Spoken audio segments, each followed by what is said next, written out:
নদী, বাঁশঝাড় আর তালগাছ ঘেরা দক্ষিণবঙ্গের এক গ্রাম, নওপাড়া। গ্রামটা যেন পৃথিবীর একটা আলাদা কোণ। শহরের ব্যস্ততা কিংবা বাজারের চেঁচামেচি এখানে নেই। ভোরবেলা কাঁকড়া নদীর ধারে ঘন কুয়াশার ভেতর দিয়ে সূর্য উঠতে না উঠতেই গানের মতো শোনা যায় ঢেকির শব্দ।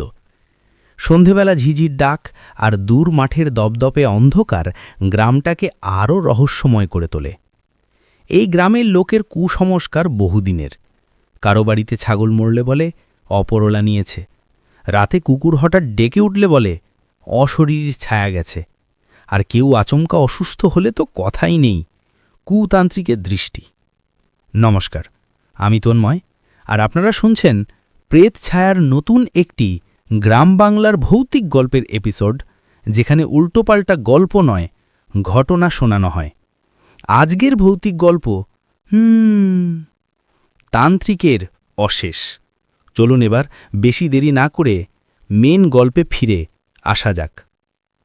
নওপাড়ার মানুষজনের একটাই বিশ্বাস, সাধারণ ডাক্তার সব রোগ সারাতে পারে না, কিছু রোগ শুধু তন্ত্রবিদ্যায় ধরা পড়ে। গ্রামটার মাঝখানে একটা পুরনো বট গাছ। বলা হয় বহু বছর আগে সেখানে সাধনা করতেন এক ভয়ঙ্কর তান্ত্রিক, বলরাম আচার্য।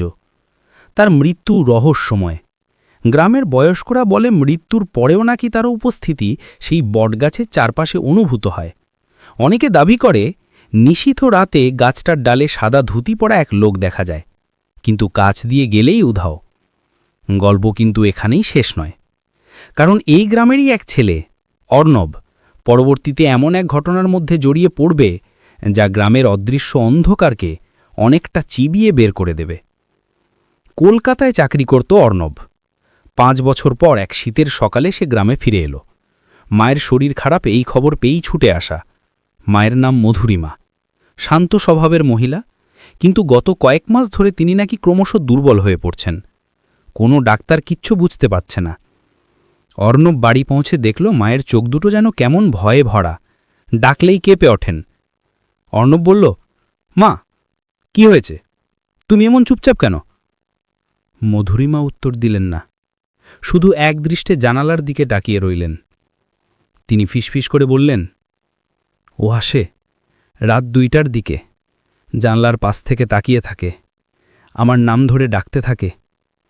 অর্ণব অবাক। কে আসে মা? মধুরিমা নিঃশ্বাস টেনে উত্তর দিলেন, বোলাই তান্ত্রিক। অর্ণব হতবাক।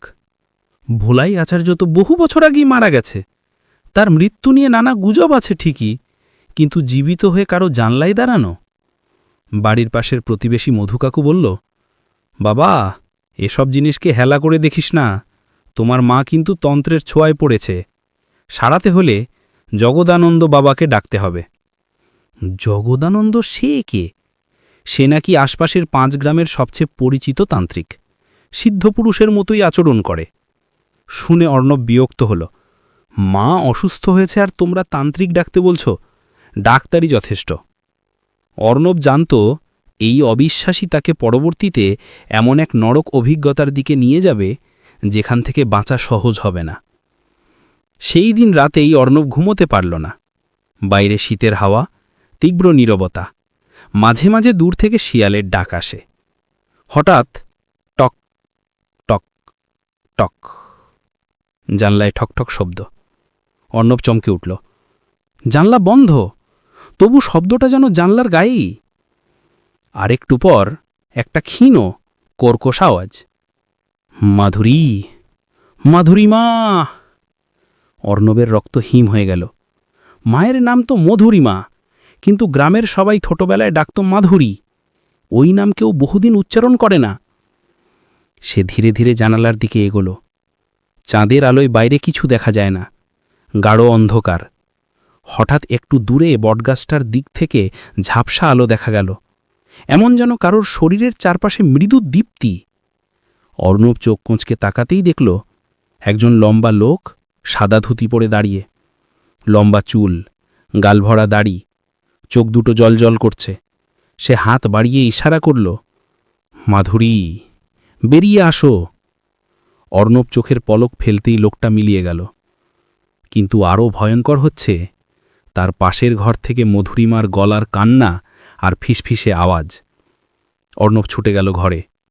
দেখল মা বিছানার ওপর সোজা হয়ে বসে 2 হাত দিয়ে শূন্যে কিছু ধরতে চাইছে।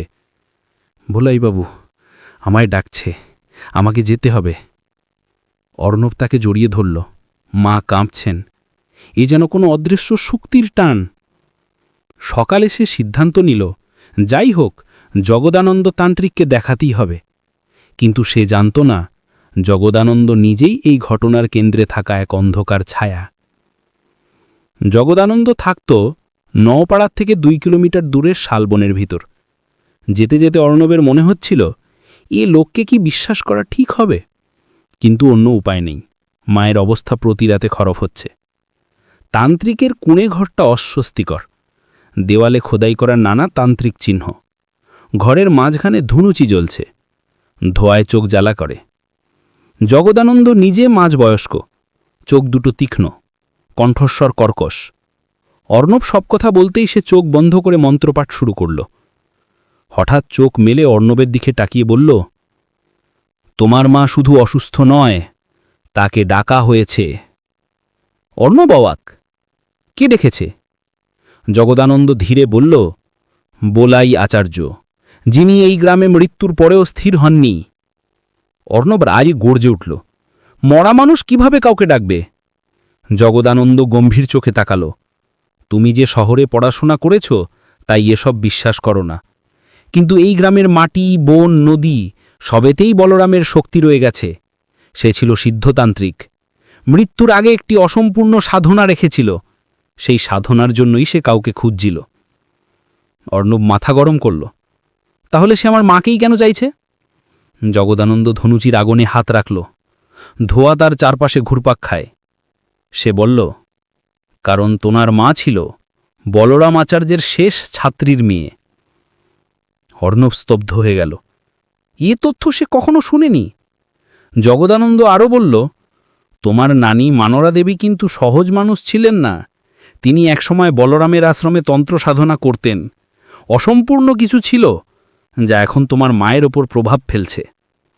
অর্ণব বিশ্বাস করুক বা না করুক, একটা জিনিস বুঝল, এ ঘটনা শুধু কুসংস্কার নয়, সত্যিই কিছু অদ্ভুত চলছে। জগদানন্দ বলল, আজ রাত 12টায় বটতলায় আনো তোমার মাকে, তাহলে ঠিক করতে পারবো সমস্যাটা। অর্ণব সন্দেহ ভরে জিজ্ঞাসা করল, কি করবে?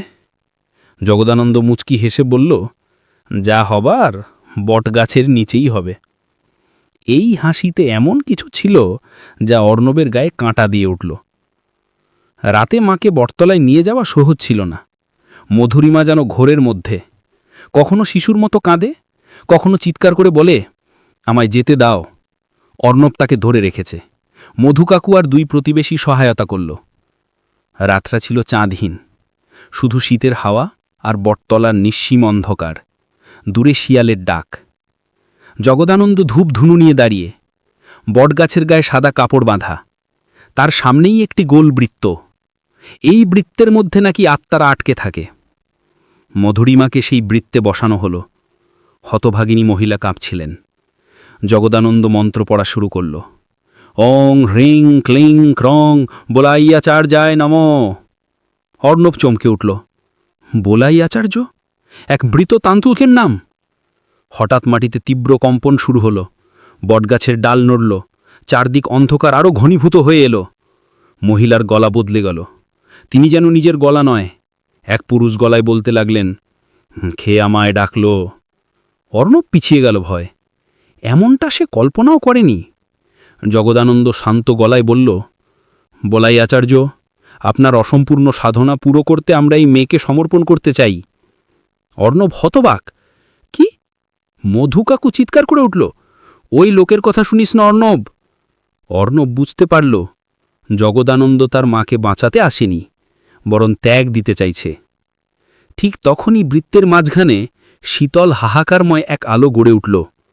তার মধ্য থেকে একটি মানব সাদৃশ্য ছায়া বেরিয়ে এলো। সে বলল, আমি এসেছি, আমার সাধনা পূর্ণ করতে দাও। অর্ণব ভয়ে কাঁপতে কাঁপতে গলায় বলল, তুমি তুমি কি বলাই আচার্য? ছায়া তার দিকে তাকালো। আমি বেঁচে আছি বটগাছের প্রাণশক্তিতে। অসম্পূর্ণ তন্ত্র সাধনা আমাকে বাঁধা রেখেছে। এই নারী আমার সাধনার যোগ্য পাত্র হবে। অর্ণব চমকে গেল। তার মাকে বলির জন্য বেছে নেওয়া হয়েছে। না, আমি কাউকে নিতে দেব না, চিৎকার করে উঠল অর্ণব। জগদানন্দ তান্ত্রিক গর্জে উঠল, চুপ, তুই বাধা দিতে পারবি না। এ কাজ বহুদিনের, তুই এবং তোমার মা জন্মসূত্রে এই সাধনার সঙ্গে জড়িত। মধুরিমা তখন ছটফট করছে, শরীরটা যেন কোনো অদৃশ্য শক্তি টানছে। অর্ণব আর থাকতে পারল না।